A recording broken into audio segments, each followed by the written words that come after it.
Hi everyone.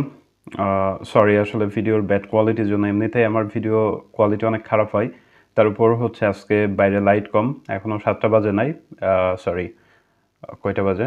মাত্র 7টা 14 বাজে, এখনও বাইরে হচ্ছে সূর্য ওঠে নাই। সো বাইরে অন্ধকার আর রুমের ভেতরে জাস্ট আমার লাইট অন করা, এই জন্য হচ্ছে যে ভিডিওর কোয়ালিটি আরও খারাপ হয়ে গেছে আজকে, কিন্তু কিছু করার নাই। তো আজকে যে টপিকটা নিয়ে কথা বলবো সেটা হচ্ছে যে ফিনল্যান্ডের ভিসা রেশিওটা কেমন। রিসেন্টলি এই টাইপের কোশ্চেন আমি একটু বেশি পাচ্ছি, মানে আমার মেইলে হোক বা কমেন্টে হোক, ইউটিউবের কমেন্টে হোক, তারপর হচ্ছে যে ফেসবুকে হোক বা ইনবক্সে, সব জায়গাতেই একটা কমন কোশ্চেন ইদানিং একটু বেশিই পাচ্ছি, সেটা হচ্ছে যে ফিনল্যান্ডের ভিসা রেশিওটা কেমন। সো আজকে এটা নিয়ে কথা বলবো। এখানে একটা ব্যাপার আমি ক্লিয়ার করে নিই। আপনারা দেখছেন যে থাম্বনেইলে আমি ভিসা লিখছি, ব্র্যাকেটের ভেতরে আমি আরপি দিয়েছি। আসলে ফিনল্যান্ডে আপনারা যখন পড়াশোনা করতে আসবেন তখন আপনাদেরকে ভিসা দেওয়া হবে না, আপনাদেরকে রেসিডেন্স পারমিটটা দেওয়া হবে।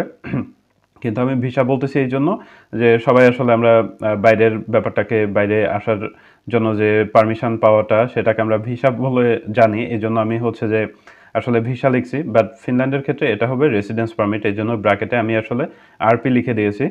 সো অন্যান্য কান্ট্রির লাইক আপনি যখন ইউএসএতে যাবেন তখন হচ্ছে আপনাকে ইউএসএর ভিসা দেওয়া হবে, বাট ফিনল্যান্ডে আসলে আপনাকে ফিনল্যান্ডের রেসিডেন্স পারমিট দেওয়া হবে। সো এখানে আমি যেটাকে ভিসা বলতেছি বারবার, এটা আসলে ফিনল্যান্ডের ক্ষেত্রে রেসিডেন্স পারমিট, ব্যাপারটা একটু মাথায় রেখেন। তো আজকে এখানে কথা বলবো যে ফিনল্যান্ডের এই রেসিডেন্স পারমিট যেটা, এটার রেশিওটা অ্যাকচুয়ালি কেমন। সো এখন আসি মেইন টপিকে, যে ফিনল্যান্ডের ভিসা রেশিওটা অ্যাকচুয়ালি কেমন। ইনফ্যাক্ট আমার কাছে যেটা মনে হয়েছে বা আমি পার্সোনালি যেটা থিঙ্ক করি সেটা হচ্ছে যে ফিনল্যান্ডের ভিসা রেশিও বলে আসলে কিছু নাই, বা রেসিডেন্স পারমিট রেশিও বলে আসলে কিছু নাই। সব কিছুই টোটালি ডিপেন্ড করতেছে যে আপনি আসলে আপনার রেসিডেন্স পারমিটের জন্য কিভাবে অ্যাপ্রোচ করতেছেন এটার উপর, এবং টোটালটাই ডিপেন্ড করে আপনার স্পন্সরের ব্যাপারে, আই মিন স্পন্সরশিপের ব্যাপারে, যে আপনি কাকে স্পন্সর বানাচ্ছেন এটার উপরেই হচ্ছে আপনার রেসিডেন্স পারমিটটা ডিপেন্ড করে। সো এই যে ভিসা রেশিওটা বা রেসিডেন্স পারমিট রেশিওটা কেমন, এই কোশ্চেনটা অনেকেই করেন এই গ্রাউন্ডে। অনেকেই জিজ্ঞেস করেন যে উইদাউট আইএলস অফার লেটার পাইলে রেসিডেন্স পারমিট হবে কিনা। তারপর অনেকের এজ অনেক বেশি হয়ে গেছে, সো এজ বেশি হইলে অফার লেটার, এই রেসিডেন্স পারমিট পাইতে প্রবলেম হবে কিনা। তারপর হচ্ছে যে আপনি মনে করেন যে এক ব্যাকগ্রাউন্ডের স্টুডেন্ট ছিলেন, আর এক ব্যাকগ্রাউন্ডে আপনি শিফট হয়েছেন, ইন দ্যাট কেস আপনার অফার লেটার হবে কিনা, সরি রেসিডেন্স পারমিট হবে কিনা। তারপর আপনার রেজাল্ট অনেক কম, এটার উপর বেস করে আপনার রেসিডেন্স পারমিট হবে কিনা। এই ব্যাপারগুলো নিয়ে অনেকেই কনফিউশনে থাকেন যে এরকম কোনো ইস্যুতে আসলে আপনার রেসিডেন্স পারমিট রিজেক্ট হওয়ার কোনো পসিবিলিটি থাকে কিনা। এটার আনসার হচ্ছে নো। এই গ্রাউন্ডের উপর বেস করে আপনারা যে কোশ্চেনগুলো করেন, এই কোশ্চেনগুলোর উপর বেস করে আসলে ফিনল্যান্ডের রেসিডেন্স পারমিট রিজেক্ট হওয়ার কোনো পসিবিলিটি নাই। কারণ আপনি যখন রেসিডেন্স পারমিটের জন্য অ্যাপ্লিকেশন করবেন তখন আসলে ওইখানকার অফিসার যারা আছে তারা দেখবে যে ফিনল্যান্ডে যাওয়ার জন্য আপনার ভ্যালিড কোনো রিজন আছে কিনা। আমি যেহেতু পড়াশোনা নিয়ে কথা বলতেছি, সো আমি ধরে নিচ্ছি যে আপনারা অফার লেটার পেয়ে গেছেন। সো আপনি উইদাউট আইএলসে বা উইথ আইএলসে অফার লেটার পাইলেন কিনা, আপনার এজ কত, আপনার রেজাল্ট কীরকম ছিল, বা হচ্ছে আপনি কোন ব্যাকগ্রাউন্ড থেকে কোন ব্যাকগ্রাউন্ডে যাচ্ছেন, কোনো কিছু আসলে ম্যাটার করে না। তারা জাস্ট দেখতে চায় যে আপনার ভ্যালিড একটা রিজন আছে কিনা, বা ভ্যালিড একটা অফার লেটার আপনি পেয়েছেন কিনা ফিনল্যান্ড থেকে। যদি পেয়ে থাকেন তাহলে ওকে। এখানে এই যে আমি যে 3-4টা পয়েন্টের কথা বললাম, এই 3-4টা পয়েন্ট টোটালি ইউজলেস। তারা হচ্ছে যে এগুলো আর দেখবে না, তারা জাস্ট ওই একটা জিনিস দেখতে চায় যে আপনার ভ্যালিড কোনো রিজন আছে কিনা। এটা একটা ফ্যাক্ট। অ্যান্ড সেকেন্ড ফ্যাক্ট হচ্ছে যে অবভিয়াসলি আপনার ভ্যালিড রিজন থাকার পরেই তো আপনি রেসিডেন্স পারমিটের জন্য অ্যাপ্লাই করবেন। তখন most important and crucial part হচ্ছে যে আপনার স্পন্সর, যে আপনি কাকে আসলে স্পন্সর বানাচ্ছেন, এটার উপর বেস করেই হচ্ছে তখন আপনার ডিসিশনটা আসে।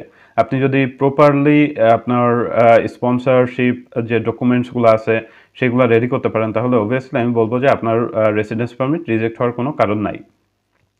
এখানে তাহলে এখানে যে ব্যাপারটা ইম্পর্টেন্ট সেটা হচ্ছে যে আপনার অফার লেটার আসার পরে আপনি আসলে কাকে স্পন্সর বানাইতে হবে বা স্পন্সর বানাবেন, এই ব্যাপারটা নিয়ে আপনাকে ক্লিয়ারলি থিঙ্ক করতে হবে। কারণ হচ্ছে যে আপনি ফর এক্সাম্পল এমন কাউকে স্পন্সর বানাইলেন যে তার অনেক ইনকাম আছে কিন্তু তার ডকুমেন্টসগুলো ওকে নাই।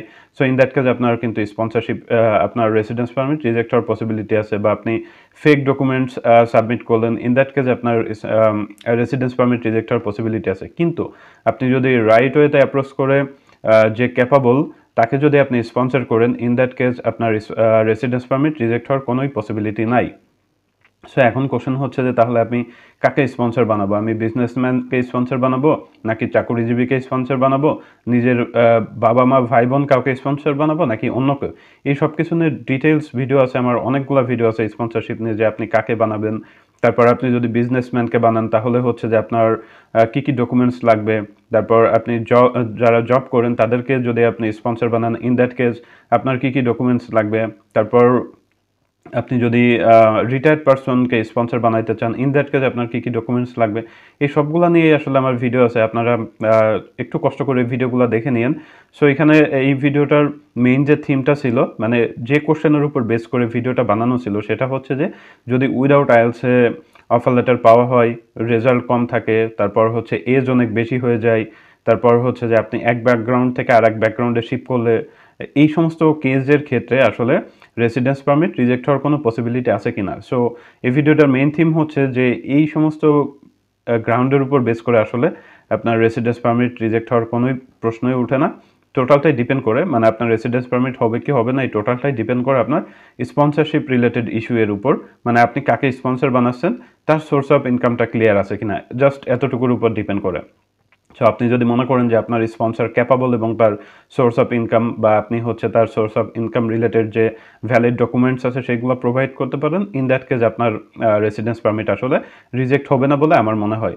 সো আপনি যখন কাউকে স্পন্সর বানাবেন তখন হচ্ছে যে মাল্টিপল যে ফ্যাক্টগুলোর কথা বললাম, ওই ব্যাপারগুলো হচ্ছে মাথায় রেখে আপনি যদি স্পন্সর চুজ করেন তাহলে আমি বলবো অবভিয়াসলি আপনি অফার লেটার পাবেন, রেসিডেন্স পারমিট পাবেন। ইনফ্যাক্ট এবার হয়তো বা আপনারা দেখছেন যে আমি আসলে এখনো পর্যন্ত দেখি নাই যে কারো রেসিডেন্স পারমিট রিজেক্ট হয়েছে এই বছরে অন্তত। সো এটা বলা যায় যে আপনার স্পন্সর যদি ওকে থাকে তাহলে হচ্ছে যে ফিনল্যান্ডের রেসিডেন্স পারমিট রিজেক্ট হওয়ার পসিবিলিটি খুবই কম।